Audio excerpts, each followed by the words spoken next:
So a couple days ago, we had a pretty crazy windstorm come through our area, 50, 60 mile an hour wind gusts. You may have seen some other YouTube channels mentioning this storm.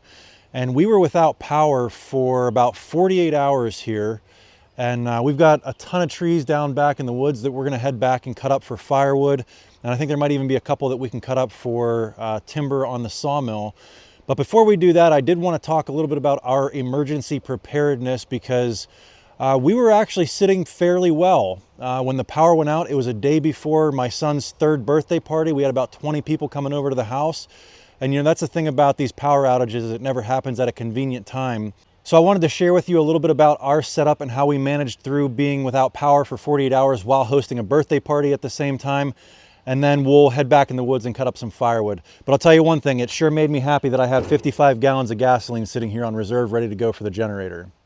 So about a year ago, we got this Bluetti AC500 and two B300S units, and I thought this was going to be a really slick setup using the battery bank backup power with a 5,000 watt inverter to back up the house. And when the batteries would run dead, I would just use the gas generator to recharge them. That way I'm only running the gas generator for 4 or 5 hours every 2 days instead of 24/7, just using it to recharge these batteries and then letting the house run off the batteries. Well, I learned it doesn't quite work like that, and here's why. If you look at the front of this Bluetti here, it says 30 amp max with a twist lock plug. That twist lock plug is what plugs into the generator, and then you run that straight over to the side of the house where we hardwired that into our electric panel box in the house. And I thought, okay, well, that's what my generator has, right? It has a 30 amp twist lock plug. And I know that the generator had worked in the past to run the house. The problem is, if you look over here, this says 100 to 120 VAC. If you come over back to the gas generator, it says 120/240. Now, I'm not an electrician, so I brought one in here to explain why that matters. So we're down here in the basement next to the panel box. I phoned a friend. This is our YouTube friend, Kyle from Spicer Designs. I've got here on FaceTime, and I want to explain. So we come in from the plug on the outside of the house that I showed you earlier, and that generator power comes directly into our panel box. We kill our main breaker so we don't backfeed the grid. But what I want Kyle to explain to us is, why does our gas generator that puts out 240 volts work on all of our circuits in the house, but our Bluetti backup power system that only puts out 120 volts does not? So Kyle, take it away. Hey Adam, first off, you're kind of a little bit of a close talker here. Maybe you can just give me a little bit of space. First off, I want to say thanks for having me on the channel. Thanks for inviting me down into your basement. But I know how things work over there, and I just want to say up front, I'd like to get my payment. I see Doug working over there for free a lot. I don't think he's getting paid, so I'm not messing around over here. Okay, I think I got you. Ready?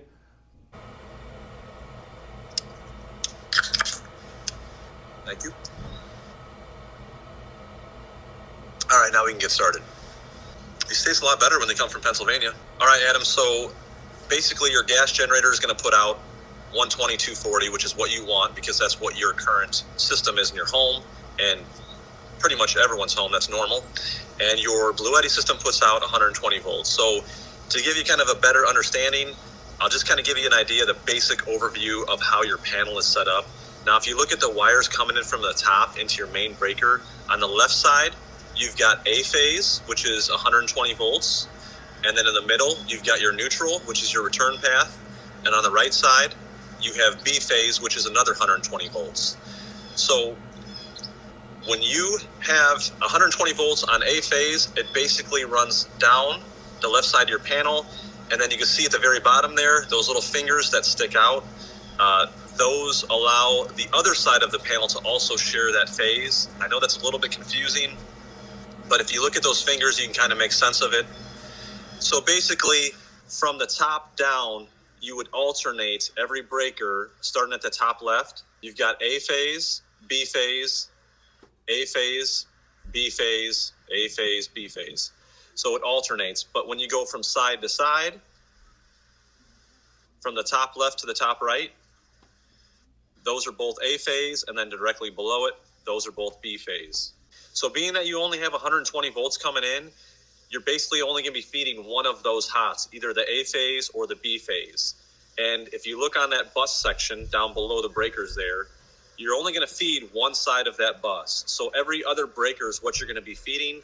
And if you have any two-pole breakers for something, say like a well pump or an air conditioner, you're only going to be getting 120 volts versus the 240. So you will not be able to power any of the two-pole units that require 240 volts with that Blue Eddy system.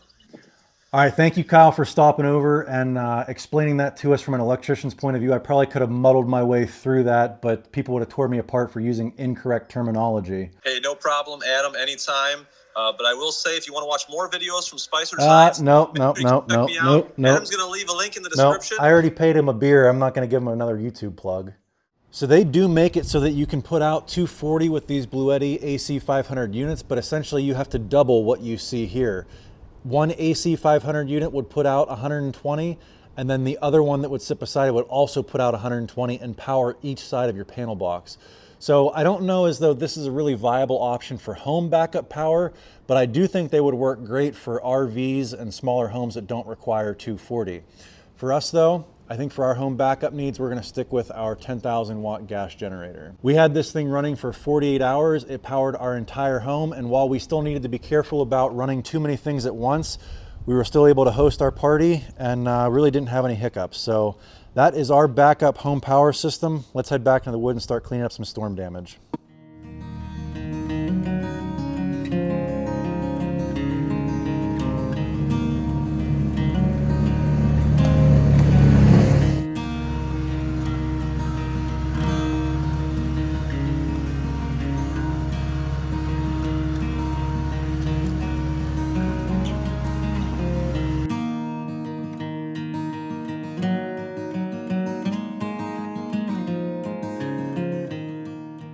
All right, so here's our first tree that's down, and this makes a lot of sense. I tried calling for neighbor Doug the other day, and he never showed up, and I couldn't figure out why. Now I know. This is the main and only trail that goes from my property, and that's not Doug's property over there, but he's a little further down. But he had no way to get here. The trail's blocked off. So we're gonna go ahead and get this cleaned up so the next time I yell for neighbor Doug, he's able to make it over.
All right, so we got that tree all cleaned up and the trail opened back up and 2 loads of firewood out of the whole deal, which is pretty good. We still have a whole bunch of brush over here that I don't know if I really feel like digging through that. I might try to whittle back into some of those branches a little bit and get some more firewood out, but for the most part, 2 loads of firewood. We got all the big, easy picking stuff. And people always ask us to give an update on how are we liking the U-Force 1000 and the MS400. And I'll tell you what, I think this is a pretty lethal combination for a firewood gatherer. I know my Polaris Ranger 570. There's no way I would have gotten that much wood in the bed. And yeah, we're squatting quite a bit, but I'll tell you what, this is not going to be a sketchy ride out of the woods. And that MS400, I love that saw. The reason I got that instead of the 500i, a lot of people have the 500i on YouTube, but that 400 is the best power to weight ratio saw that I think is on the market. It's not quite as powerful as the 500i, but it is significantly lighter. And I wanted the most power for the least amount of weight as possible, so I don't get, you know, all tired when I'm out here running the chainsaw, cutting up firewood all day long. So that's the update on the U-Force 1000 and the Steel MS400. We're going to take this load back down to the firewood yard, drop it off, and then I think we're going to grab the log arch because the next log that I know is down might be decent for the sawmill. So we're going to see if we can bring that back without getting mud all over it and haul it back to the sawmill.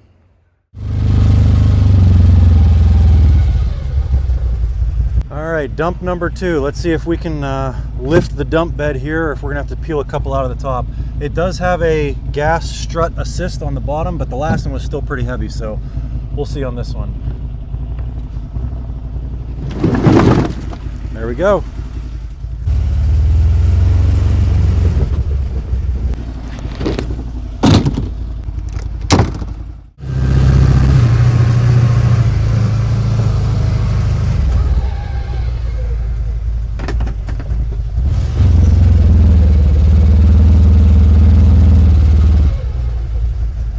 So yeah, this is that ATV log arch that we got from Easy Boardwalk, and then Doug made some modifications too to make it even better, like adding a electric winch to it, adding these log tongs to it so you can bite into the log pretty easily without having to fish that cable underneath it, and a few other things.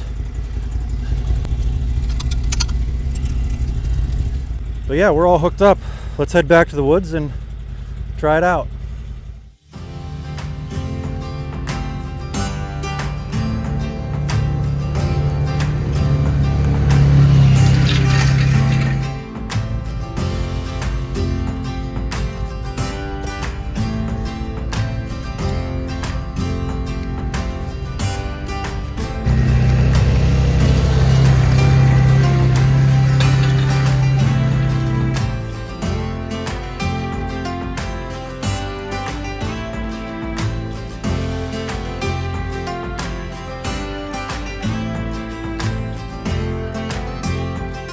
All right, so here's that other log I was telling you guys about that is across another trail here. And this is a quaking aspen, which I was kind of hoping it was a different species because it's not really good for anything on the sawmill and it doesn't make great firewood either. It's a really wet, dense wood and it takes a long time to dry out for firewood. And once it does season and dry out, it just burns up like styrofoam. It's not a great firewood. I mean, it'd be all right for camp firewood, but I think what we're going to actually end up doing is we're going to cut it down into 14-foot lengths, haul it out of the woods here, and take it back to the sawmill. And we're going to cut it for stickers and blocking. Well, look who showed up. This is, I think this is the last log between my place and Doug's that was across the trail here. I've been here for 2 days when you hollered, and I just can't seem to get past yet. So. Well, let's get it cut up and clear the trail here.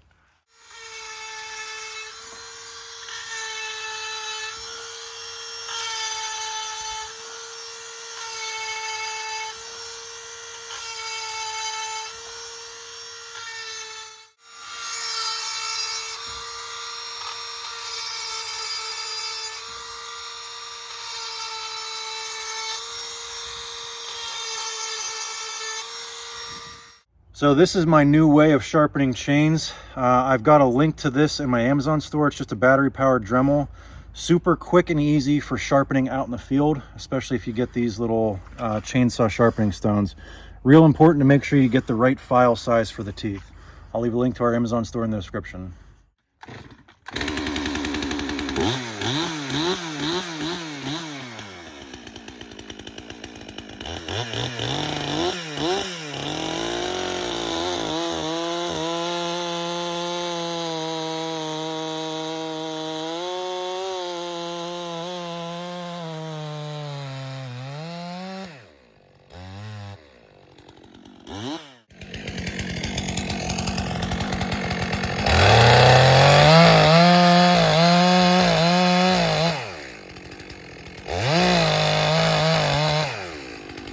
This tree has compression on the top and tension on the bottom, and so it's going to pinch on the saw once I break through, and I'm going to be stuck. So what I do is put a wedge in there, spread it apart, so it won't pinch on the saw.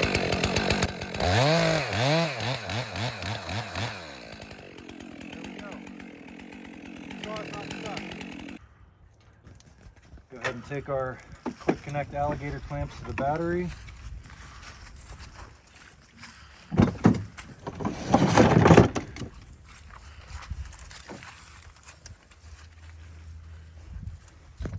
Drag our log tongue out the log.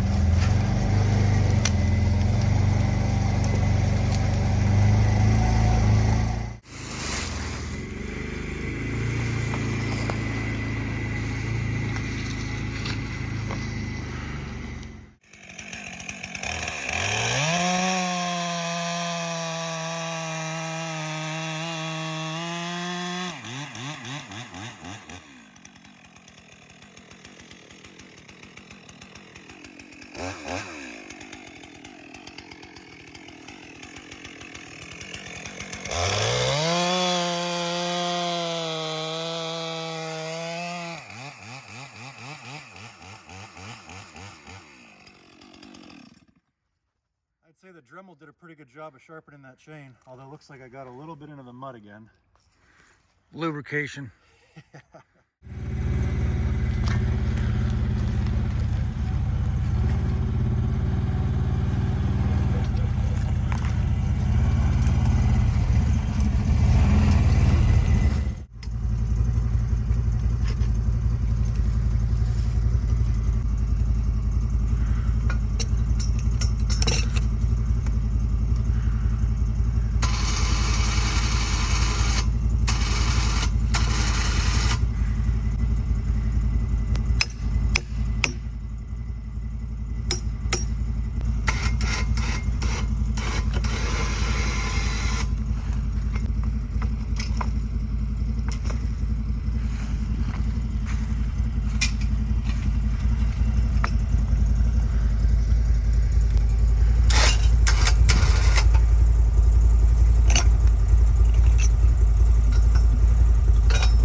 Go. All ready to go. Balanced 14-foot log, carrying it out of the mud.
So we got the butt log out of the woods, and what we have left is the middle section and the top of the tree. I'm gonna see, since Doug added these extra hooks here, if we can't carry 2 logs out at once. That would be pretty sweet if we could save another trip, because this is actually pretty far away from the wood yard where we are. So the more we can get in one trip, the better. Well, there we go. The log arch can accommodate 2 logs at once. The only hiccup I ran into is the chains that I had weren't long enough. On the back, I was good. But on the front here, I didn't have enough chain to go from one hook around the log to the other hook and then drop down again and bring it around and catch this hook here. So to make do, I just still have it attached to the winch, which is not good for the winch, but we're gonna just do it for one trip here, and then we're gonna get some longer chains for this, and then we should be all set. But we're gonna start hauling these out of the woods, and I got one more thing I wanna show you guys on the way out. All right, so we're almost back to the wood yard. I think we got all the trees that were down across the trails cleared up, so everything's all clean. But one thing I wanted to show you is just the sheer volume of trees that came down in this storm.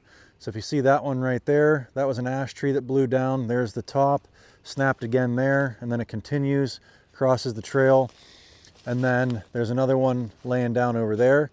And if you just scan and look at the forest floor, I mean, tree down, there's really no limit to how much firewood I can pull out of these woods. It all just depends on how much time do I have and how far or how much effort do I want to put into that firewood. Like that stuff over there is down the stream, down and across the stream and on the other side. That stuff there, it's probably just too hard to get to, and I'll probably just end up leaving that lay there. But the stuff that, you know, this is the money firewood right here, right next to the trail. This is ash, so it's dead and dry. This stuff here I could cut, split, and sell next week. But yeah, windstorms like these, they're a give and take. They take the power for a couple days, but then they give you a whole bunch of firewood that you can come out here and harvest and then sell later on down the road. Anyway, I think that's gonna about wrap this one up. If you guys enjoyed this one, give me a big thumbs up, click that subscribe button, and we'll catch you on the next one. Thanks for watching.